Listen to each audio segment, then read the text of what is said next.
Hello everyone and welcome to Vlinko's channel. In today's video, I will show you how to fix the Windows Photos app when it is not working. And now let's get started.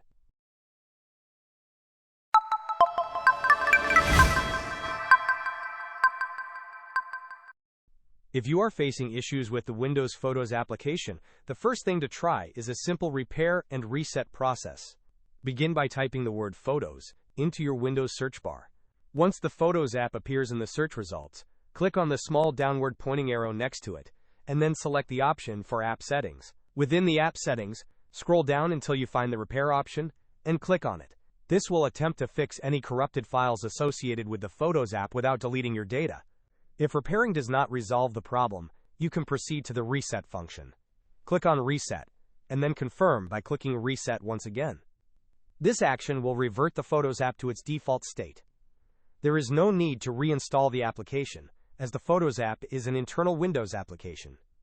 Resetting or repairing it effectively pulls necessary files from your Windows installation itself, not from a third-party website. Therefore, a reinstallation is typically unnecessary.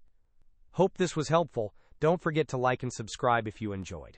As always, thanks for watching, and I will see you in the next video.